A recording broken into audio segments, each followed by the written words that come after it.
ត្រីស្រស់ស្អាតមួយរូបដែលជាម្ចាស់ផេកលក់ទូរស័ព្ទមួយរងការរិះគន់ពីមហាជនខ្លាំងក្លាមែនតើសូម្បីតែលោកផៃវណ្ណៈឯកឧត្តមហ៊ុនជានីពាក់មីអីក៏ចេញមកអត់ដែរមហាជនយើងគឺទទួលយកអត់បានទេនៅសំឡេងពាក្យសម្ដីដ៏ក្រូតក្រៀតរបស់គាត់ជេរផងដាក់បដាសាផងទៅកាន់វីរៈកងទ័ពដើមហេតុនឹងដូចជាខាងវីរៈកងទ័ពនេះទិញទូរស័ព្ទពីផេកគាត់ហើយទូរស័ព្ទប្រើមិនកើតក៏ផ្ញើបកត្រឡប់មកវិញផ្ញើបកមកវិញហើយគាត់ក៏ដាក់ QR code ឲ្យគេបាញ់លុយឲ្យគាត់វិញប៉ុន្តែត្រូវបានស្ត្រីម្ចាស់ផេកមួយហ្នឹងចាជេយកចាដូចគេរះអញ្ចឹងហើយដាក់បដាសាទៀតបងប្អូនយើងចូលទៅស្ដាប់ចាដំណើរដើមរឿងទាំងស្រុងតែម្ដងទាំងសម្លេងដែលស្ត្រីនោះជេរវីរៈកងទ័ពនិងទាំងការបកស្រាយរបស់វីរៈកងទ័ពទៅលើសាច់រឿងហ្នឹងប៉ុន្តែមុននឹងស្ដាប់បងប្អូនកុំភ្លេចជួយ Subscribe Channel បងប្អូនចូលម្នាក់មួយអ្នកគ្នាដើម្បីទទួលបាននូវវីដេអូព័ត៌មានថ្មីៗជាបន្តចេញមកកុំលើសហូហេតុពេកបើមានលុយទិញខ្ញុំមានអាវ៉ាន់លក់ផ្ញើអាវ៉ាន់លក់ឲ្យខ្ញុំត្រូវការមើលសិនបានខ្ញុំប្រាប់តម្លៃបានណាម៉ែមិនទាន់បានមើលផងនេះ QR បានមកអីមកមិនទិញ130បានទៅ120វិញម៉ែមានហៅក្បាលបងឯងមកស្ដាប់ខ្ញុំទេបងឯងអន់ចិត្តមិនពេញចិត្តខ្ញុំស្ដាប់អត់ទៅខ្ញុំអត់មានហៅក្បាលបងឯងមកស្ដាប់ខ្ញុំទេបងចាហៅក្បាលហើយបងឯងបងមករដូវទេបងឯងមករដូវមូម៉ៅមែនឬយ៉ាងម៉េចប៉ុន្តែក្នុងនាមជាអ្នកលក់ហ៎បងប្អូនទោះបីជាមករដូវណាមិនស្រួលខ្លួនមូម៉ៅឬក៏មានបញ្ហាអីក្នុងគ្រួសារត្រូវអារម្មណ៍មិនល្អក៏គេត្រូវប្រុងប្រយ័ត្នសម្ដីដែលនិយាយជាមួយអតិថិជនដែរព្រោះអាហ្នឹងគឺជាការរក្សាអតិថិជនធ្វើឲ្យចាមុខរបស់យើងរីកចម្រើនហើយបើយើងអត់ចេះទប់ខ្លួនឯងហើយសម្ដីលេងទៅអញ្ចឹងអីអ្នកណាគេចាសប្បាយចិត្តមកតែងយើងណាបងប្អូនភាសាចេញមកស្អីគេរកស៊ីកុំធ្វើបាបគ្នាខ្ញុំគ្មានបានធ្វើបាបក្បាលណាឯងបងហើយមិនចូលទៅបានស្ដាប់ដែរទេនេះឃើញគេផ្ទុះតាំងពីម្សិលមិញពេលល្ងាចតែអត់បានស្ដាប់សំឡេងគាត់ទេដល់ទៅពេលមកស្ដាប់ទៅនេះបានសំថាមហាជនយើងទទួលយកមិនបានហ្នឹងគឺពិតមែនហើយលេងសុទ្ធតែក្បាលអញ្ចឹងតែហ្មងហើយគាត់នេះអាយុក្មេងជាងវីរៈកងទ័ពទៀតនៃចែងប្រយ័ត្នខ្ញុំក្នុងបាយគុំអរស៊ីបើថាប៉ុណ្ណឹងខ្ញុំធ្វើបានដល់ហើយហើយកុំសំដីឆ្លើយជាមួយខ្ញុំគ្រាន់តែថាអីវ៉ាន់ទៅដល់ហើយក៏ខ្ញុំពីវកូដហើយក៏បាញ់លើខ្ញុំប៉ុណ្ណឹងឯងតើចែកទៅវិញម្ល៉េះអីវ៉ាន់ចែកក៏បានទទួលហើយអង្គការខ្ញុំទទួលអីវ៉ាន់ចែកក៏ខ្ញុំមានបាញ់លើឲ្យចែកដែរចែកមិននឹកមើលទៅអីវ៉ាន់ហ្នឹងខ្ញុំមានថាស្អីណាគ្រាន់តែថាការរស់ស៊ី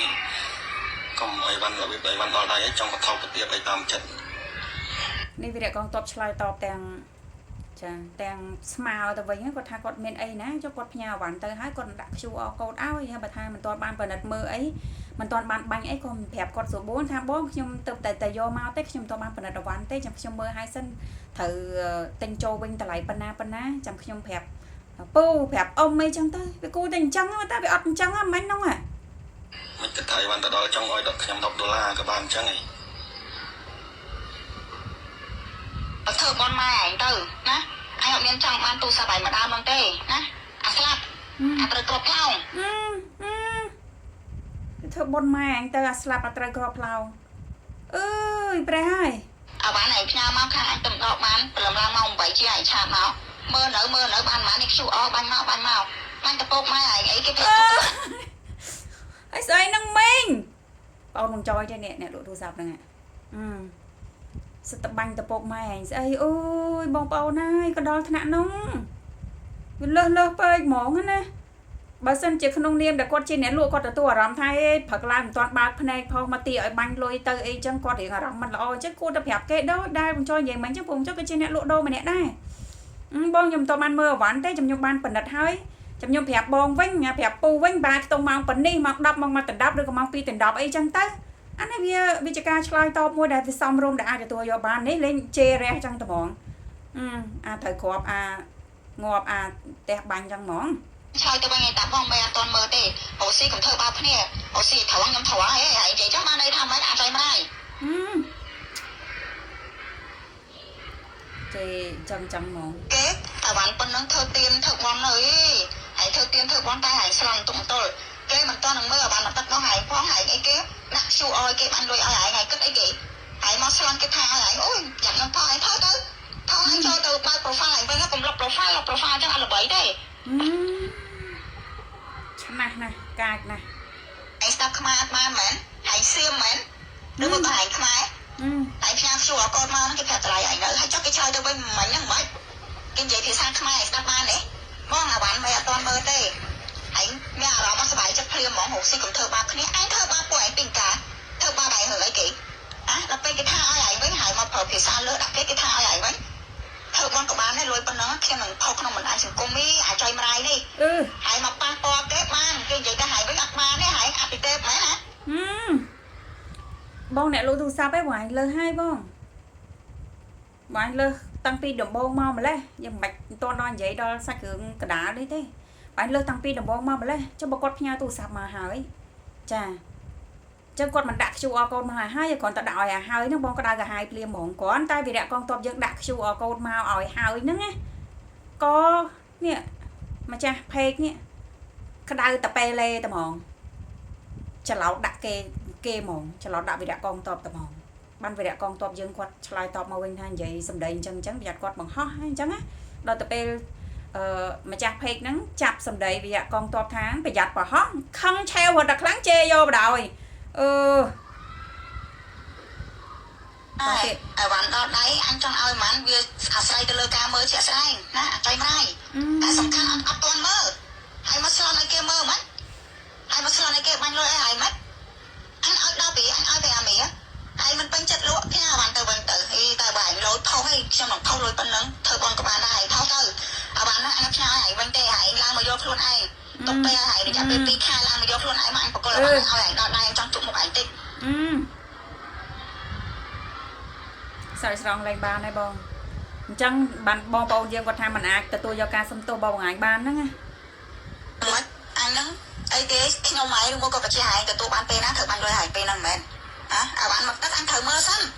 ម៉ោង6ម៉ោង7ម៉ោង8អត់តន់ចូលធ្វើការអត់តន់ចូលលោកគេប្រាប់ឯងត្រូវតែហើយកាអ្នកស្លន់ឯងស្លន់តាមនឹងទៅឯងស្លន់អត់ទៅឯងស្លន់ពេកក៏អត់បចោចេញមកចោលសៀបមកឯងនេះភាសាអើយទៅចង់បានយកទៅចូលបន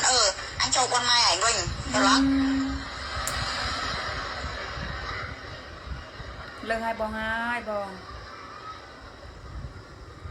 ច្រឡោតណាបងច្រឡោតណាគាត់ណាឃើញ QR code គាត់តែប៉ុណ្្នឹងដែលគាត់ដាក់មកឲ្យហើយសោះណាបងច្រឡោតដាក់គាត់ម្លឹង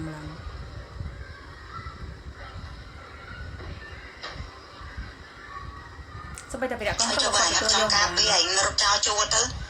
តែការងាររបស់ឯងហ៎អញនឹងទៅចាប់ឯងចូលទៅហ៊ានមែនទៅមើលកាឯងចង់ខ្លួនឯងអាចជួយម្ដាយនេះចឹងមកឈួតចាឈួត nghiệp bảo hải với ca nghiệp bảo hải chỉ là hải trên mắt chơi vì chỉ là bảo hải mỗi anh cả con ấy chỉ mỗi lần ca nghe hải ôi cho hải ôi ta hiến hải trong gì mình mới kê của ba này cho hải của bạn kia hải mà thôi lôi kê món tử của hải nhà ca pia mà bật đây hả chơi máu chua ai chắc ai lắm đấy chê mặt na của chê mùi voi na của chê này mà hà chôn đập hơi ទោះបីបងម្ចាស់ page នេះសុំទោសក៏គេទទួលយកបានដែរមីចែគាត់ពិនិត្យឲ្យបានហើយជួយបាញ់លុយឲ្យផងចានេះប្រកងតបយើងគាត់ចុចសម្លេងបញ្ជាក់គាត់ថាគ្រាន់តែគាត់ដាក់ QR code ឲ្យហើយបញ្ជាក់ថាមើលឲ្យបានហើយបាញ់លុយឲ្យផងណាអូយបងប្អូនណាអូនម៉ែបងប្អូនចាំបានគេទៅនៅទីផ្សារតំបន់ចាំបានទិញទូរស័ព្ទមួយគ្រឿងតែទូរស័ព្ទហ្នឹង ក្នុងអនឡាញតែខ្ញុំពីម៉ោងហ្នឹងខ្ញុំទទួលបានហើយប៉ុន្តែទូរស័ព្ទខ្ញុំប្រើកើត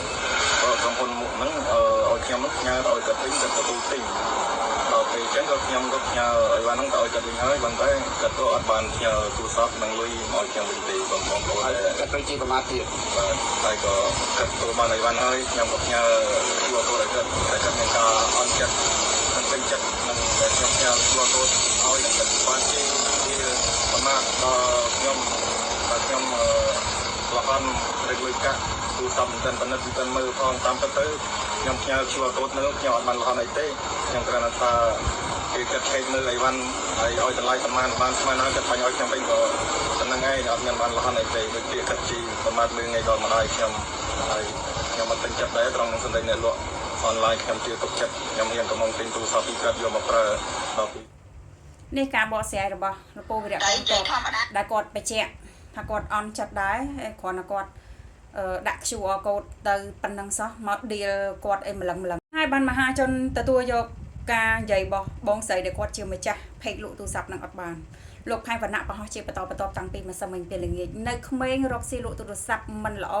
បោកប្រាស់វីរៈកងទ័ពជួមុខហើយជេរប្រមាថវីរៈកងទ័ពជួមុខសាហាវដោយប្រើប្រាស់ពាក្យពេចន៍អសុរោះជាច្រើនដែលមិនអាចអត់ឱនឲ្យបានឡើយសំណុំពរសមាជិកគួរតែស្រាវជ្រាវតាមចាប់នាងនេះមកទទួលខុសត្រូវចំពោះមុខច្បាប់នាងប្រើទូរស័ព្ទលេខចាក៏ដាក់លេខមកនឹងមានគណនីធនាគារបានបង្ហាញនៅលើ page Facebook Mr. Egg Gaming របស់នាងទាំងលេខទូរស័ព្ទទាំងលេខធនាគារគណនីធនាគារសុទ្ធតែជាប្រភពដែលអាចឲ្យសមាជិកស្រាវជ្រាវរកឃើញនាងបើបងប្អូនបានស្គាល់មុខនាងនេះរស់នៅឯណាសូមជួយផ្ដល់ព័ត៌មានមុខសមាជិកដើម្បីមានវិធានការច្បាប់ចំពោះរូបនាងនេះលោកផៃវណ្ណៈគាត់ប្រហោះជាបន្តបងប្អូនតេតងទៅនឹងស្ត្រីដែលគាត់ជាម្ចាស់ page Mr. 8 Gaming ហ្នឹងណាបងប្អូនណាហ្នឹងហើយតមកទៀតអាយដាមហ៊ុនជាក៏គាត់បាន share ឡើងពីការបង្ហោះរបស់លោកផៃវណ្ណៈដែរថាត្រូវទៅរកស្ត្រីម្នាក់ហ្នឹងឲ្យឃើញអញ្ចឹងណាលោកហ៊ុនជាគាត់ថាមិនដែលវាទៅរស់នៅក្រោមដីទេឲ្យតែឃើញហើយបញ្ជូនទីតាំងមកឲ្យខ្ញុំមកបងប្អូនដែលគាត់ចង់បញ្ជាក់ថាឲ្យតែថាដឹងថាស្ត្រីម្ចាស់ page Mr. Egg Gaming នឹងនៅតាណាផ្ញើទីតាំងឲ្យអាយដាមហ៊ុនជាទៅចាទុកគាត់នេះចាត់ការបងប្អូនចុងក្រោយក្រោយពីមានអ្នកមានឥទ្ធិពលជាច្រើនបដកម្មទៅលើរូបគាត់ហ្នឹងក៏ចាមានការបង្ហោះវីដេអូធ្វើការសុំទោសពីសំណាក់ម្ចាស់ page ចា Mr. 8 Gaming ហ្នឹងបងប្អូននេះស្ដាប់សំឡេងគាត់សុំទោសបន្តិចតែទោះបីយ៉ាងណាបងប្អូនណាគឺគេមិនអាចទទួលយកនៅការសុំទោសរបស់គាត់បានទេព្រោះនៅពេលដែលគាត់និយាយនៅក្នុងឆាតនោះវាប្រៃផ្សៃមែនតើណានាងខ្ញុំគឺជាម្ចាស់ page ដែលមានចំនួនជាមួយនឹងបងកងទ័ពថ្ងៃនេះនាងខ្ញុំសូមចេញវីដេអូសុំទោសជាសាធារណៈចំពោះរូបគាត់ផ្ទាល់ចំពោះមហាជនទូទាំងប្រទេសផ្ទាល់ចំពោះបងវីរៈកងទ័ពបងកងទ័ពរួមទាំងថ្នាក់ដឹកនាំគ្រប់ជាន់ថ្នាក់ទាំងអស់នាងខ្ញុំសូមធ្វើការសុំទោសជាសាធារណៈដោយចិត្តស្មោះចំពោះកំហុសឆ្គងដែលនាងខ្ញុំមានហើយនាងខ្ញុំសូមសន្យាថានឹងមិនឲ្យមានកំហុសឆ្គងបែបនេះចាប់ពីថ្ងៃនេះតទៅចឹងសូមបងប្អូនមេត្តាអាណិតអធិស្ឋានដល់រូបនាងខ្ញុំផងចាសូមអរគុណនេះគាត់សុំទោសប៉ុណ្ណឹងបងប្អូនចាសូមអរគុណគាត់សុំទោសជាសាធារណៈប៉ុណ្ណឹងហើយអត់មានបានធ្វើការសុំទោសទៅវីរៈកងទ័ពសោះនេះសុំទោសមហាជនម្ចាស់ហាងល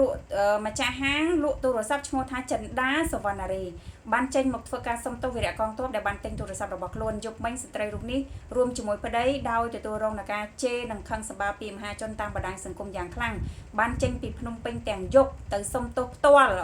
ចាទៅកាន់វីរៈកងទ័ពនៅព្រំដែនតែមិនទាន់បានជួបផ្ទាល់នៅឡើយទេមានន័យថាគាត់ជិះឡានពីអ្នកប្តីប្រពន្ធទៅរកវីរៈកងទ័ពរុកហ្នឹងដើម្បីធ្វើការសុំទោសដោយផ្ទាល់ហើយអញ្ចឹងនៅក្នុងវីដេអូនេះគាត់សុំទោសមហាជននិងថ្នាក់ដឹកនាំគ្រប់ជាន់ថ្នាក់ទាំងអស់ដែលគាត់ចាមានការប្រើប្រាស់ពាក្យពេចន៍ចាមិនសមរម្យដាក់ចាវីរៈកងទ័ពរុកនោះបងប្អូនទទួលយកបានដែរចាជួយខមមិនទាំងអស់គ្នាផងព្រោះគណៈនេះមានការបង្ហោះមកដែរព្រមមហាជនទទួលយកអត់បានទេចាគឺមានការបង្ហោះពីមាត្រា472បទធ្វើឲ្យខូចទឹកចិត្តកងទ័ពអំពើចូលរួមក្នុងការធ្វើឲ្យខូចទឹកចិត្តកងទ័ពដើម្បីធ្វើឲ្យខូចខាតការពារជាតិត្រូវផ្ដន្ទាទោសដាក់ពន្ធនាគារពី2ឆ្នាំទៅ5ឆ្នាំនិងពិន័យជាប្រាក់ពី4លានរៀលទៅ10លានរៀលចានេះមាត្រាដែលកំពុងតែមានការshareច្រើននៅក្នុងបណ្ដាញសង្គមព្រោះម្នាក់អត់អាចទទួលយកនៅការសុំទោសរបស់គាត់បានព្រោះពេលគាត់សុំទោសហើយណាពេលដែលពាក្យសម្ដីគាត់ឆ្លោះធ្នើសម្ដីជាមួយនឹងវីរៈកងទ័ពវាខុសគ្នាដាច់ពេកត្មងបងប្អូនហើយរឿងវាអត់មានអីទេគ្រាន់តែថាព្រលឹមឡើងម៉ោង8វីរៈកងទ័ពគាត់ផ្ញើទូរស័ព្ទទៅឲ្យវិញហើយចាអញ្ចឹងហើយក៏គាត់ចាដាក់ QR code មកឲ្យហើយតែប៉ុណ្ណឹងហើយស្រាប់តែគាត់ច្រឡោតជេរយកហ្មងគាត់អត់ពេញចិត្តថាវីរៈកងទ័ពនេះលហន់ម៉េះគេមិនទាន់មើលអវ៉ាន់តំបន់អីផងទេមកស្លន់អីដាក់ QR code នឹងមកម្លេះបងប្អូនហើយនេះក្នុងនាមខ្ញុំជាអ្នកលក់ដែរខ្ញុំមិនមែនកាន់ជើងវីរៈកងទ័ពហើយនិយាយអញ្ចឹងទេមិនមែនទេប៉ុន្តែបងដែលជាអ្នកលក់នេះលើសតែហ្មងចាយើងអាចនិយាយដោយទុនភ្លុនដោយស្រួលបួលអញ្ចឹងហើយបើសិនជាខាងវីរៈកងទ័ពនោះនៅពេលដែលយើងប្រាប់ទុនភ្លុនស្រួលបួលហើយគាត់នៅតែចំហិញបាញ់ឲ្យខ្ញុំមកលឿនមកមើលឲ្យលឿនទៅខ្ញុំប្រញាប់ចេះចុះបើសិនជាវាមានអញ្ចឹងមកទៀតសំថាគាត់ហ្នឹងចារៀងច្រឡោតបន្តិចទៅណានេះអត់មានផងបងប្អូនអត់មានអញ្ចឹងផងគាត់នៅដាក់ QR code ទៅប៉ាប់លេងគាត់រះយកតែម្ដងជេរយកតែម្ដង ចាមកវយណាក៏មានពាក្យជេរមកវយណាក៏មានពាក្យជេរពាក្យឌីលពាក្យដាក់បដាសាអរគុណណាបងប្អូននឹងជួយសំពំនាំសាច់រឿងនេះយកមកជជូនបងប្អូនយើងត្រឹមប៉ុណ្ណឹងហើយចុងក្រោយនេះក៏មិនដឹងថាតើចានឹងមានការផ្ដន់ទាទោសទៅលើរូបគាត់អត់ឬក៏គាត់បានសុំទោសហើយក៏ចាអភ័យទោសឲ្យគាត់ទៅឬក៏យ៉ាងម៉េចពីព្រោះរូបភាពដែលគាត់ទៅជួបវីរៈកងទ័ពហ្នឹងក៏មិនទាន់មានធ្វើការបង្ហោះនៅក្នុងបណ្ដាញសង្គមដែរព្រោះវីរៈកងទ័ពនេះដូចជាឈរជើងនៅព្រំដែនចិត្តតំបន់ប្រាសាទតំបន់ធំនោះការធ្វើដំណើរទៅហ្នឹងក៏អាចនឹងឆ្ងាយដែរបងប្អូនណាហ្នឹងហើយចាអរគុណណាស់មកជួយសូមបញ្ចប់សាច់រឿងនេះត្រឹមប៉ុណ្នេះរាល់ការខុសឆ្គងនៃការមានក៏សូមអភ័យទោសជួបគ្នាជាមួយនឹងបងប្អូននៅវីដេអូព័ត៌មានក្រោយៗជាបន្ត